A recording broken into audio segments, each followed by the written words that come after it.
had major issues, two major news stories coming up. One has been the PTI protests that has been building up to that, but the other one has also been in Parachinar, and that's another black hole because people have not been able to. They don't know what's happening over there. You may have complimented somebody on what they're wearing, and then you tell your sister you didn't like what that person was wearing. There are hundreds of examples like that. Right of privacy allows us to maintain the dignity of our persons.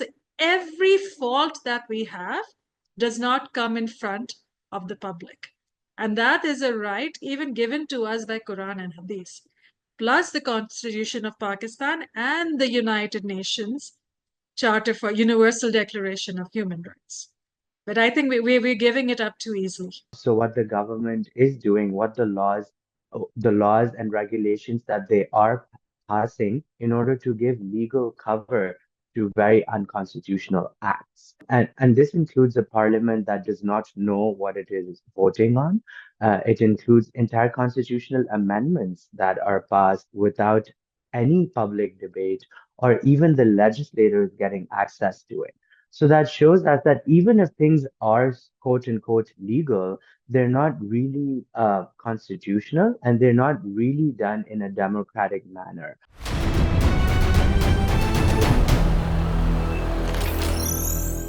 Hello and welcome to this episode of the Digi Pod. My name is Farieha Aziz. Today we have a panel joining us. Today, Xari Jalil is with us, who is a journalist and a co-founder of Voicepk. Usama Khilji, who is a director of Bolo Bhi, and Nida Farid, who is founder of Save Joules, and she is an aerospace engineer and energy efficiency consultant. Thank you all for joining us. We're discussing network disruptions, VPN registration and blocks, general connectivity in Pakistan, and how this is impacting across sectors, and also what the problem is that is being caused, and also at a policy level, what needs to shift, especially when there are claims of digital economy and digital Pakistan being made, then how is this possibly tenable? And Xari, if I can come to you first, right? Because you run digital media outlet. Now, how difficult has this been for reporting, and especially those when they're in the field or covering? There's a lot of stuff on X. X is banned.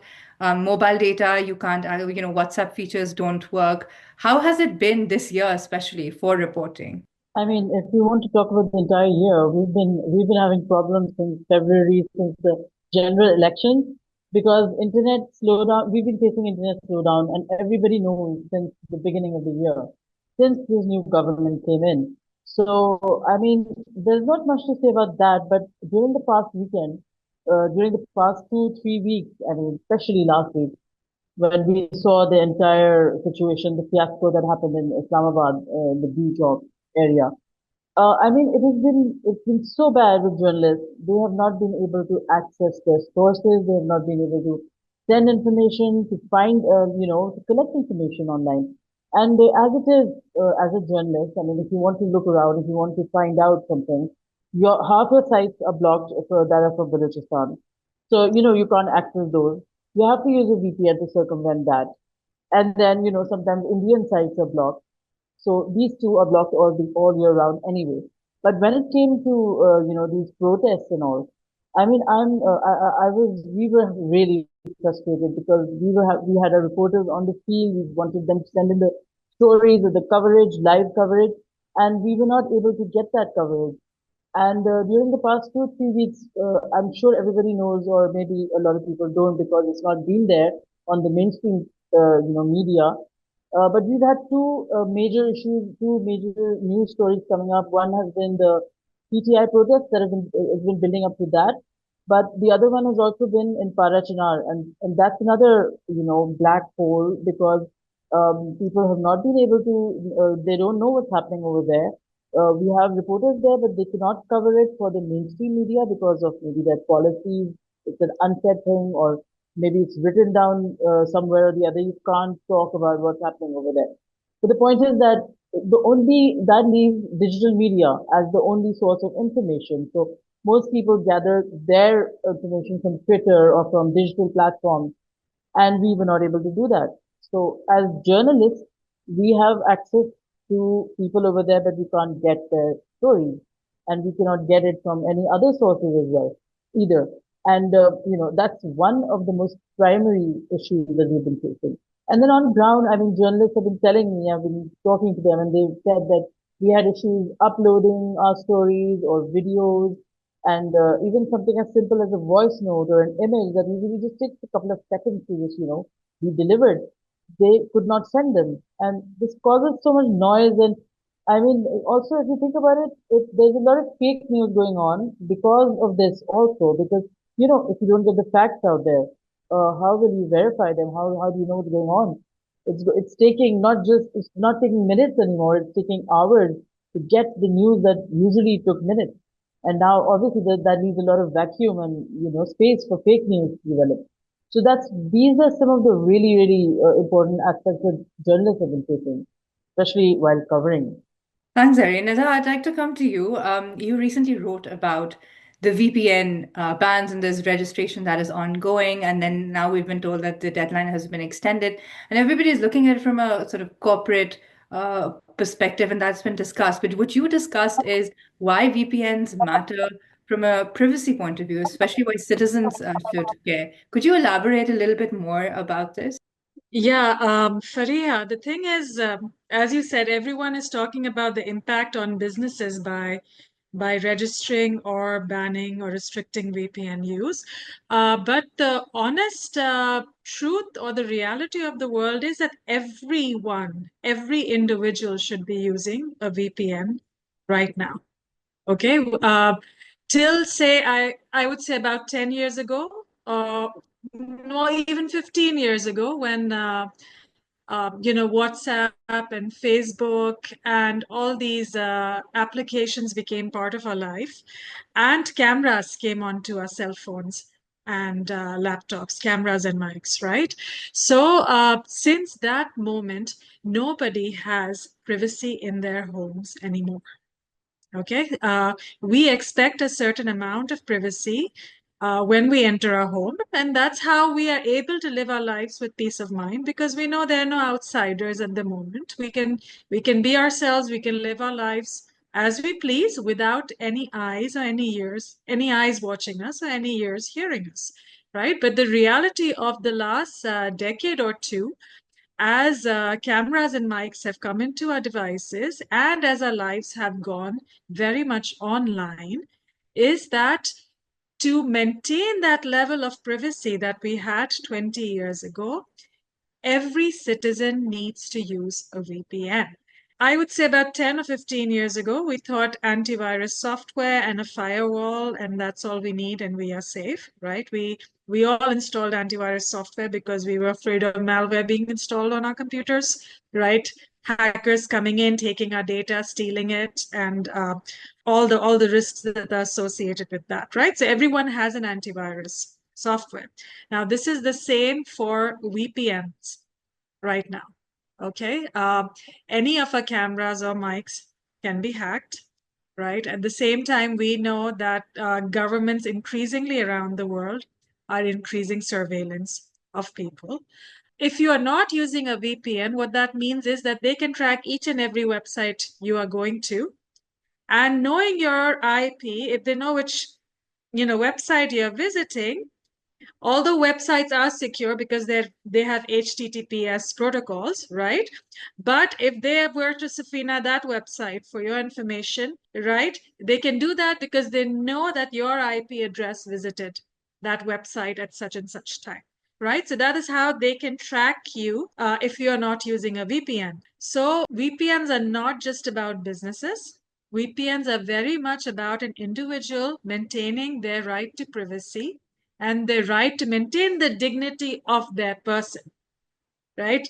Usually people just say, "हमने तो कोई कुछ किया नहीं है, हमें क्या छुपाना," right? Everyone says if you haven't done anything, then there's nothing to be afraid of. But honestly speaking, every one of us has hundreds of things a day they don't want to share with other people. Right? You may have talked about somebody behind their back, right? You may have complimented somebody on what they're wearing, and then you tell your sister you didn't like what that person was wearing. There are hundreds of examples like that. right of privacy allows us to maintain the dignity of our persons. Every fault that we have does not come in front of the public. And that is a right even given to us by Quran and Hadith, plus the Constitution of Pakistan and the United Nations Charter for Universal Declaration of Human Rights. But I think we're giving it up too easily. Yeah. Thanks, Nida. And actually, on that point, I also want to go to Osama because in the policy discourse, a lot of things are being said, right? With respect to the VPN, we saw that the Council of Islamic Ideology came out with a fatwa, then later retracted it, right? And the government and the authorities always make it out to be that it's about immoral activity, illegal activity, terrorist activity. And this is why people use VPNs and why there needs to be more surveillance and blocking of content, etc. How do you think, how tenable are these narratives and also the actions? And as Nida also mentioned, that there are certain rights that are guaranteed, and especially with respect to right of privacy, where why should people know what you are accessing or you are talking to, which they will have with everything that they've deployed, and also without a VPN, without masking your connections. There's a lot, and what dangers does that pose in today's Pakistan? Yeah, thank you, Faria. And adding on to what Zari and Nida have very thoughtfully said, I think we're going through a crisis of democracy in Pakistan where we have a hybrid form of government, where security narratives and imperatives take precedence over basic fundamental rights that are guaranteed in the Constitution, and where we're also seeing that a government with shaky foundations is making all these decisions. So I think there's three levels of, that we can look at. First level is what is actually happening in reality and what the lived experiences of Pakistani internet users is. So that includes very slow internet, that includes blocked websites, that includes blocked VPNs, and that includes an acute inability to carry on your day-to-day business or day-to-day life or communication because of the issues with the internet.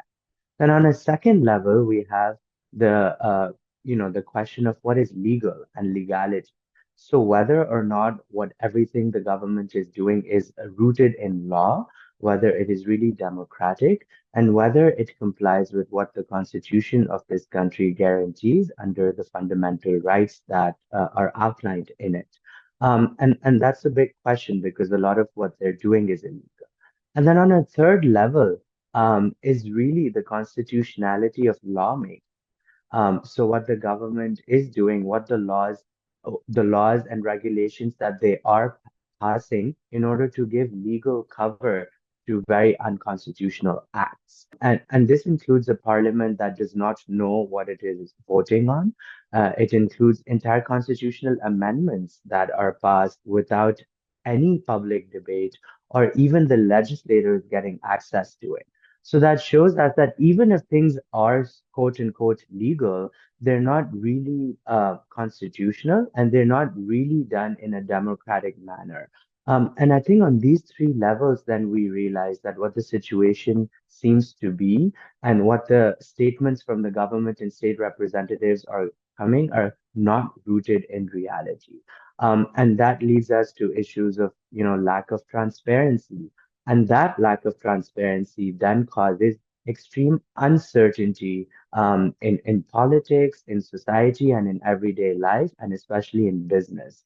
And then that has an acute, impact on our economy, and it's leading to brain drain. It's leading to a lot of young Pakistanis, a lot of freelancers leaving this country because they find, it impossible to carry on with their business, to carry on with this work, and even everyday day-to-day communication. So I think there's really a need for the government and the state to rethink its policy imperatives and to formulate their policy in line with what the needs of its population are. Thanks, Osama. And just sort of a final round with all of you. Zari, given the challenges that are being faced, especially by digital media outlets, as you yourself said, in terms of access to information and then timely reporting of events as well, right? So live reporting clearly has been hampered. And then that creates a fake news, a disinformation problem, as you say. What are some of the, I mean, there's only so much that there is ability to circumvent, right? If the internet is not working, it's not working. What can you do other than, the people are switching between multiple connections, etc. What are some of the alternates that you as an organization or as individuals have had to resort to, but what is required for you to sustain the work that you do? I mean, Farieha, to be honest, as a digital platform, there's only so much you can do, or else you lose out on something, or, you lose out on giving out the information. So, I mean, where we have lost out mostly is being late, you know. So something has been covered. I mean, our reporters were there, they were there covering the riots in Islamabad, and they were trying to send us the stuff, but we were not able to get it, and we were not able to download it, and that's usually the process. Even within our office, we were not able to send each other messages. So it was outrageous. It was ridiculous. And we were like not just one, we were 2 or 3, even 4 hours late with our coverage. So when it was recorded, it was kind of there was you could see there was daylight, but when it went out, it was dark. So it was very strange. But we knew that our audience would understand that because everybody's experiencing the same problem.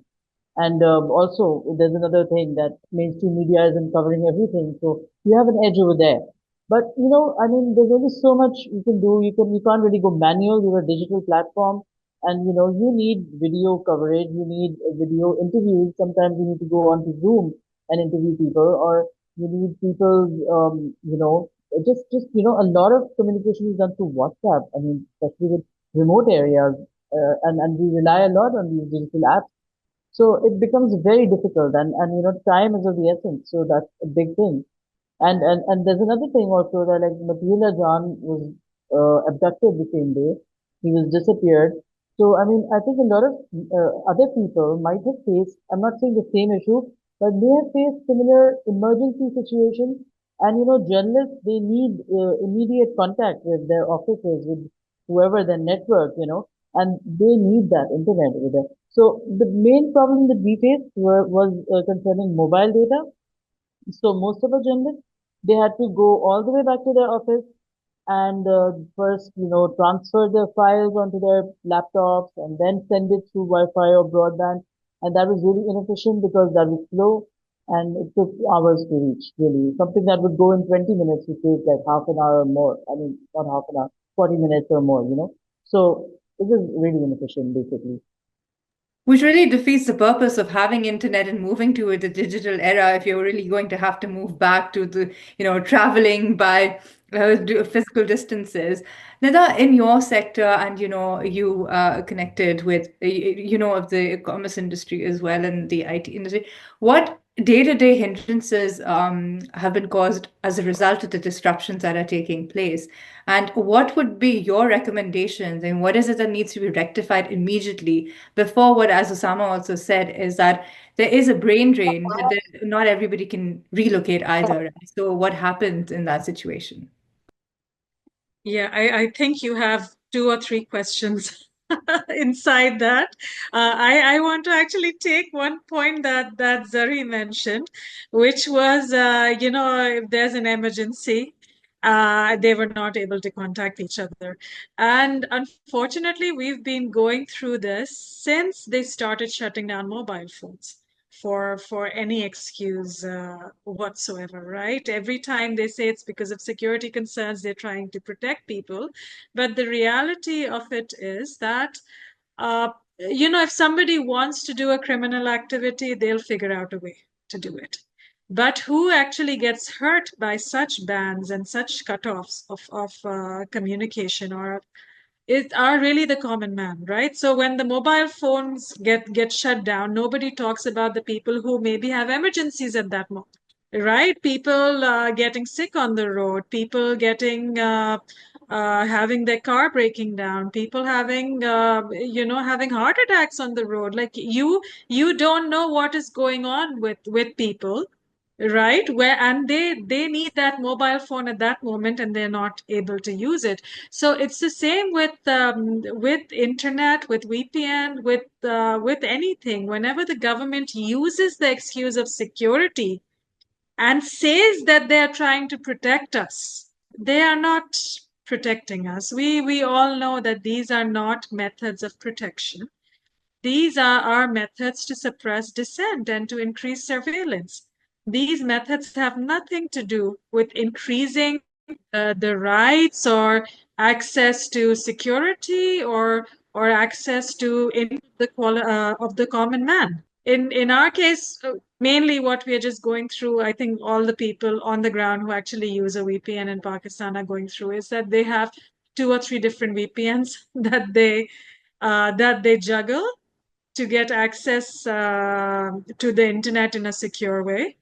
Today, there was actually within Dawn, there was a nice editorial talking about how the government is talking about 5G access. And the editorial really called to account the government that it is hilarious that you're talking about 5G access. On our current internet, you get so much disruption and so much slowdown because of the fire management systems that they have put up this year, because throttling VPN all the time, right? Because of cutting off signals here and there wherever you please based on security as an excuse. So get your act together and let us have reliable, fast internet on what we have right now before you go into things like 5G, which will still face the same problems that we have right now. So fix the foundation, which is your flawed reasoning about how the internet works and how people's rights work, and then talk about all of these massive infrastructure projects. Osama, when Nida brought up infrastructure projects, and recently the Punjab Chief Minister put out a video, talking about an IT city. And it really begs the question, if we don't have basic stable internet connectivity and they're talking about 5G, but there's a switch on, switch off switch, then what possibly are Pakistani users, what can they expect? And also on the policy side, where Nida was speaking about all of these narratives that they used to justify, and it's disingenuous. Now we're also hearing that PICA will be further amended with respect to fake news or disinformation. So where do you see the policy environment heading as this year closes out? Yeah, I think what we're seeing is, an increasingly fascist tendencies of the state, where whatever they say is the truth, and anyone that disagrees with them is fake news, disinformation, and needs to be censored. And what's also alarming is that there's a lot of folks in mainstream media who are supporting this narrative and pushing it forward, which really undermines media freedom, but also basic rights. And I think also on the question of VPNs, their VPN policy and VPN ban, and Nida explained it really well. But just to add to that, we must not forget that Pakistan was the second most spied on country by the United States National Security Agency when the Snowden leaks came out. So it's not just our own governments that spy on us, it's foreign hostile governments that are also spying on citizens. And we need protections like VPNs to protect us from that. And without VPNs, we become more vulnerable. So I think, if anything, VPNs increase and protect our security rather than the other way, which the government seems to be arguing. And what we're also now seeing is that, with the entire firewall and with amendments to PICA, we're going to move towards further and further deterioration of not just our fundamental rights, but also our internet infrastructure. So really, there needs to be an awakening within the state apparatus and within the government. Otherwise, the legacy that they will leave behind will be that of people sitting in an IT center and only using Microsoft Word, PowerPoint, and Excel like we were taught back in sixth grade, and no more further progress after that. What it seems like is we're moving more and more towards digital authoritarianism, which is something that is being spoken about regionally as well as globally. And it is having a paralyzing effect on the day-to-day lives and businesses of citizens of Pakistan, without any concern about the rights that are guaranteed, or the impact that this is happening, or the duplicitous narratives that are being put out. Xari, Nida, and Osama, thank you so much for joining DawnNews English today. This is all that we have for today.